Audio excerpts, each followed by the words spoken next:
Halos manliit si Norman nang makita kung gaano kagarbo ang selebrasyon ng kaarawan ng ina ni Harleen.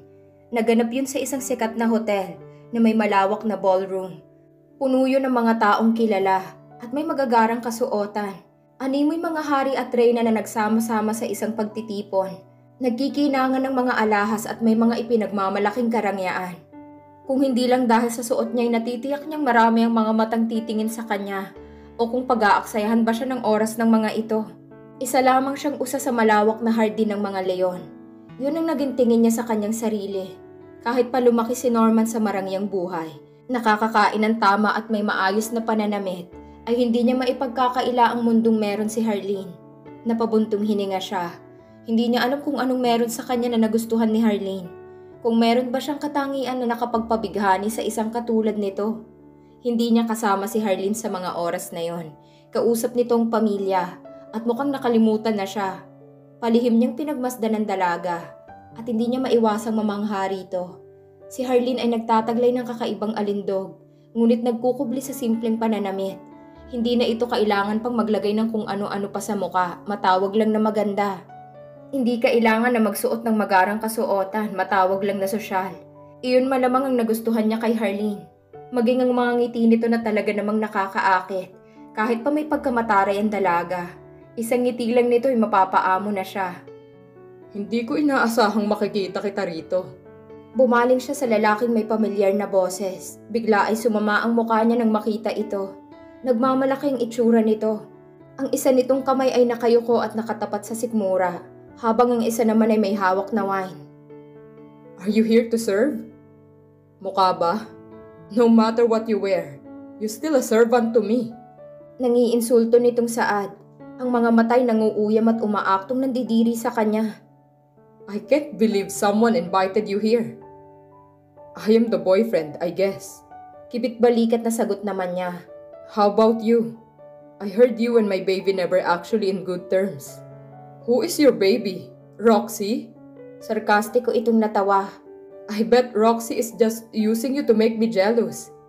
Ang totoo ay ako talagang gusto niya. Tinaliman niya ito ng tingin. You better not call her that. Baka nakakalimutan mong akong nagpatulog sa'yo noon. Hindi mo na yun magagawa rito. Mahina itong natawa, saka bahagyan lumapit sa kanya. You wouldn't want to shame the Alcantara. They are very respective family. A novel. Kaya kung ako sa'yo, habaan mong pasensya mo sa akin. Huwag mong dalhin ang pagiging squatter mo dito. Pinakalma niya ang sarili upang hindi makagawa ng kahit na anong gulo.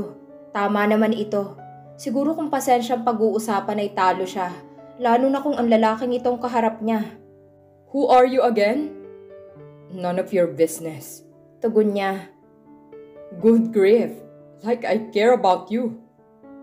Kung gayon ay bakit ka pa nagtatanong? Gusto ko lang malaman kung anong klaseng taong pinag-aaksayahan ni Harleen. Umakbay ito sa kanya, saka itinuro si Harleen gamit ang daliri na may hawak na wine. Look at her. She is the most beautiful woman here. Despite being simple, she can steal someone with that endearing smile of her. Maraming lalaking naglakas ng loob na makuha ang loob niyan. Ewan ko ba kung bakit nahilig sa mga lalaking patapon ng buhay. Tinanggal niya ang kamay nito. Hindi niya ito sinagot. Natameme ka ba? Look at these people.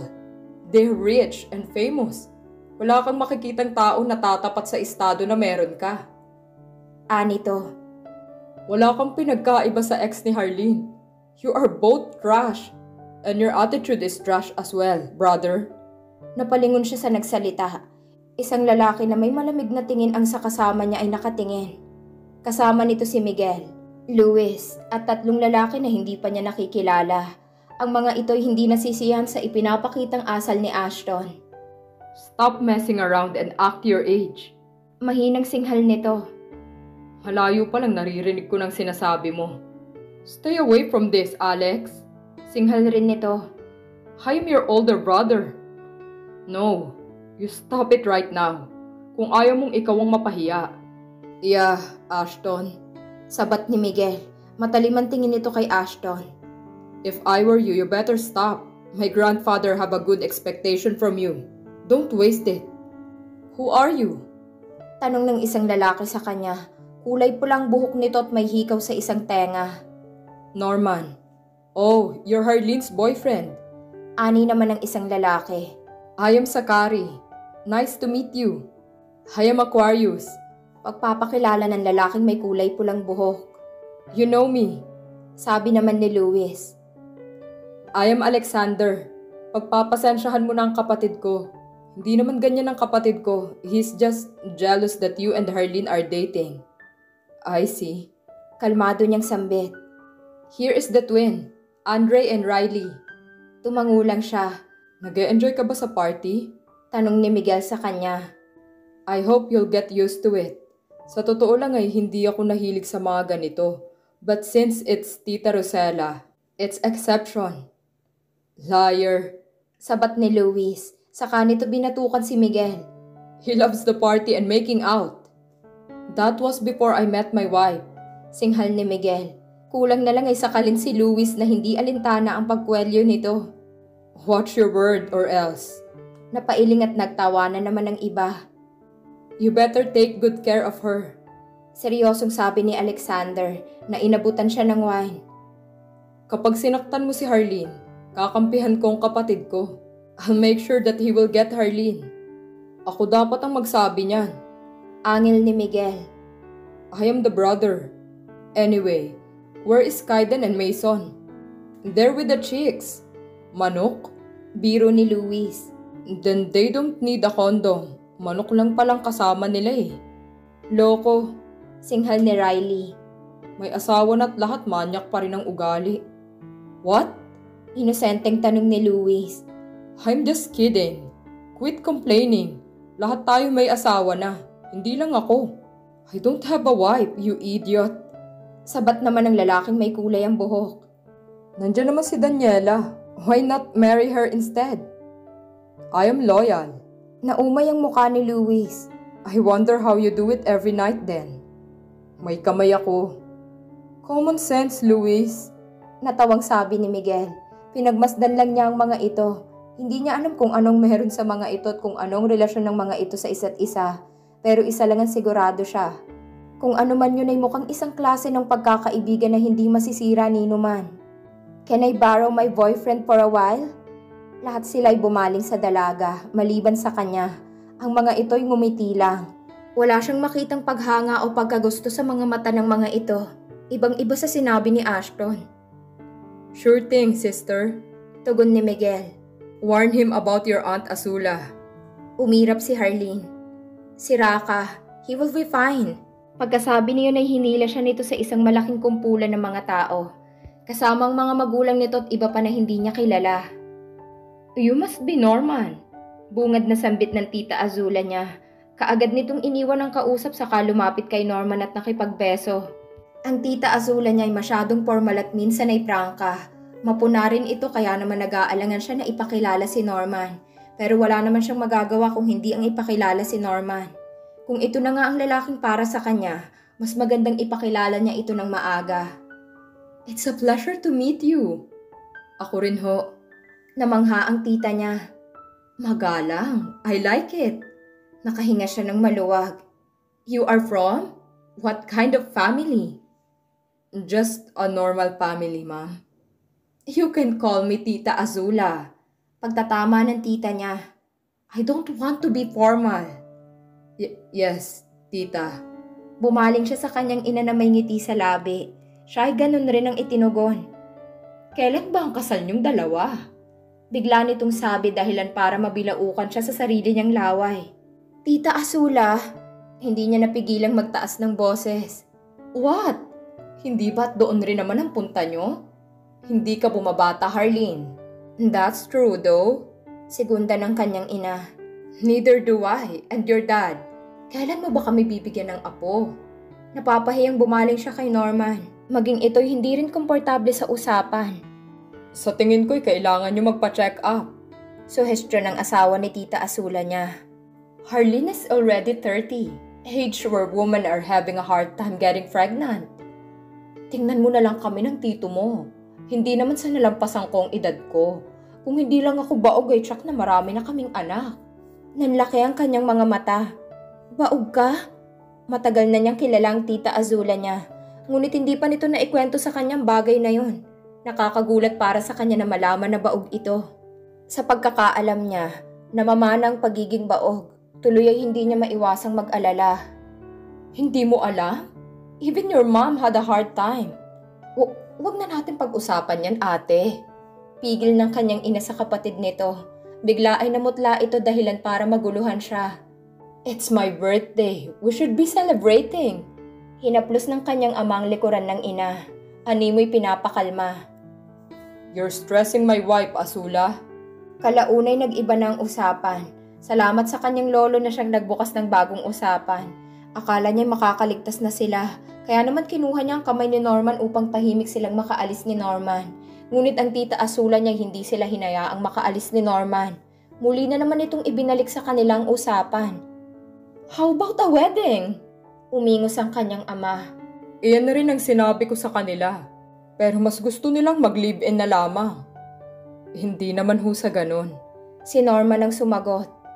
Sadyang gusto lang ho talaga ni Harleen ang magkaroon ng anak. Ngunit mukhang hindi pa ho kami pinagbibigyan ng Diyos. Do you want to learn a technique then? Kumindat pa ang kanyang tita. Nanunodyo ang mga tingin nito. Bigla ay nag-init ang pisngi niya. Naiilang sa pagbalik ng usapan. Hindi niya alam kung matutuwa ba siya o maiilang dahil masyadong sensitibong usapan. Lalo na't naroon ang ilan sa pamilya niya. I don't think we should talk about this right now. Nauutal rin palang isang Harleen Alcantara. Mabilis niyang nilingon ng pamilyar na boses. Hindi niya alam kung maiiyak ba siya o maiinis siya sa pang-iinsulto nito. Pero kusang tumayo ang katawan niya at kaagad na niyakap si Corina. You bitch! Niyakap siya nito pabalik. Mahina rin itong natawa. Ikaw ata yan, gaga. Akala ko galit ka pa rin sa akin. Masama ang loob ko, pero hindi ako magagalit sa'yo. Mas humigpit pa ang yakap nito sa kanya, dahilan para mapaluha siya.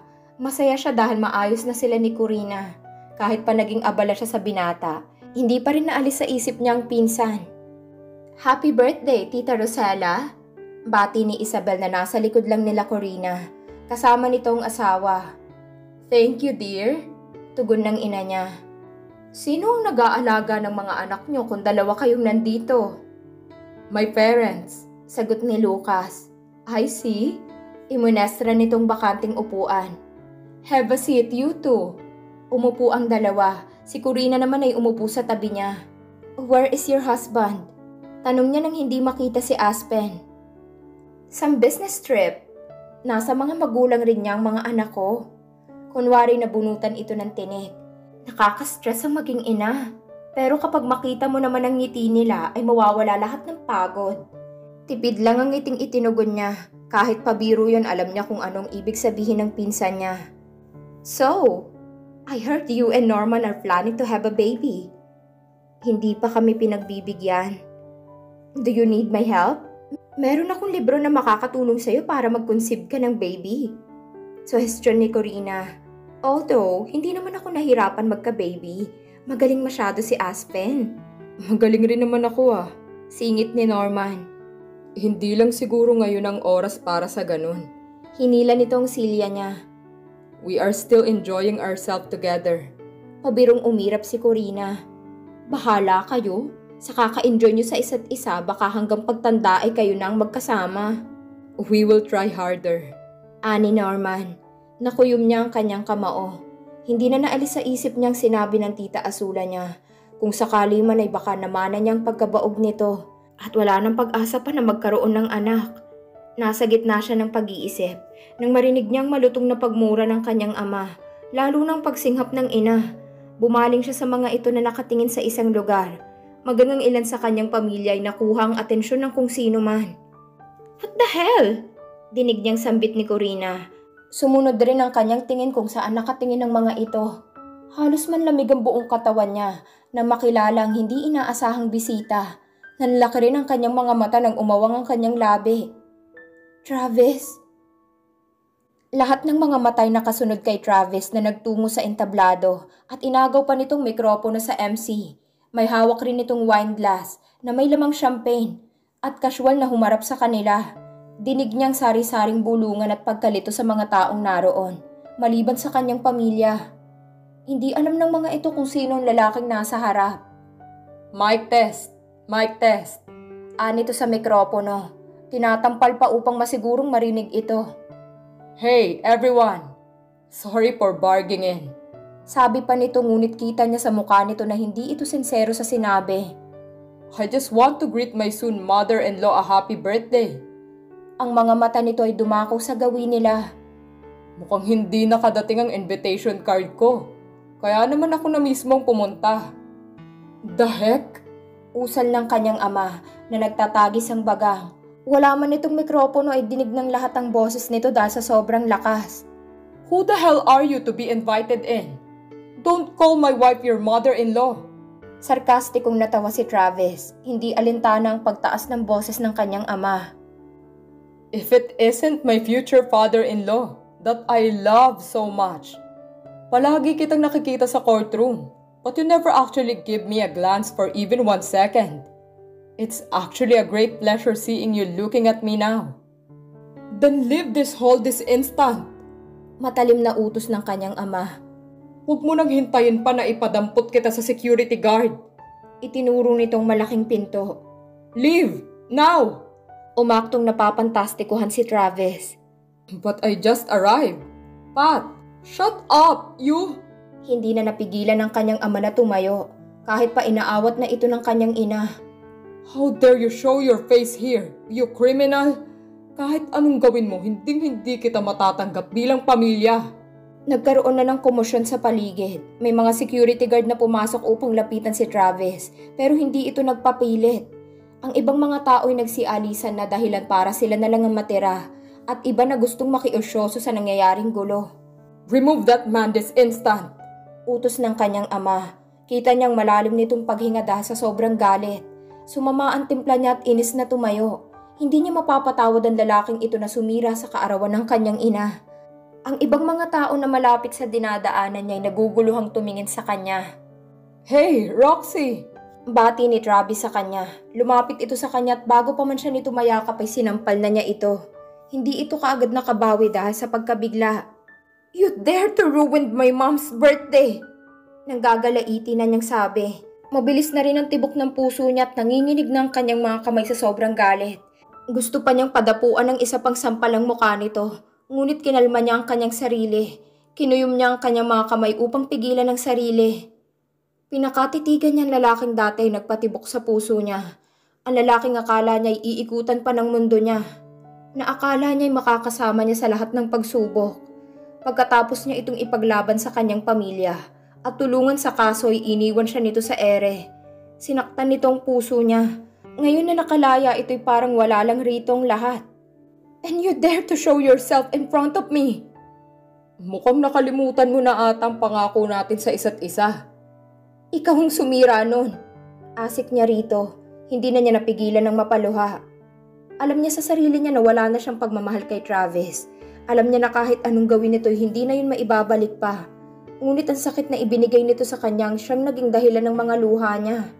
Napagtanto niya na sa kanilang dalawa, siya lang ang lumaban.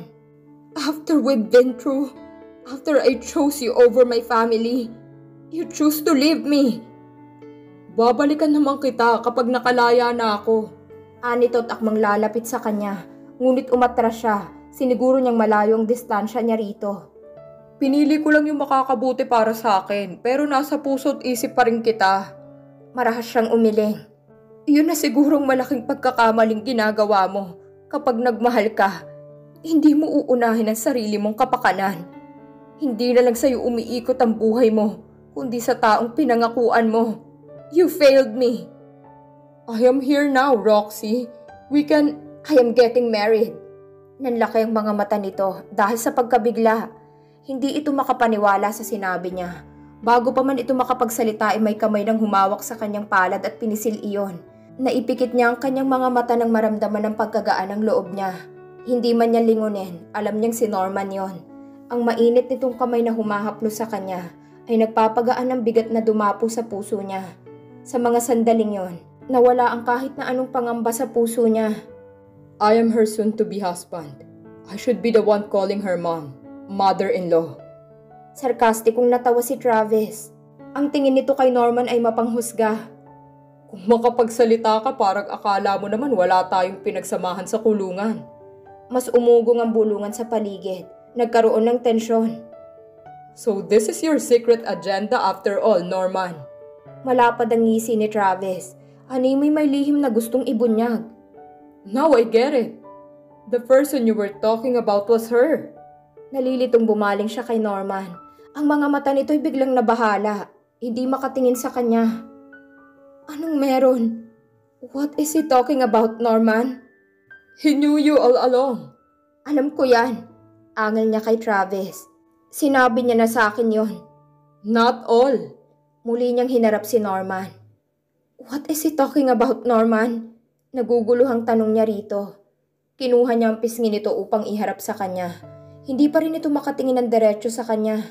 Hindi ako maniniwala sa kanya hanggat hindi mo sinasabi sa akin kung anong tinutukoy niya.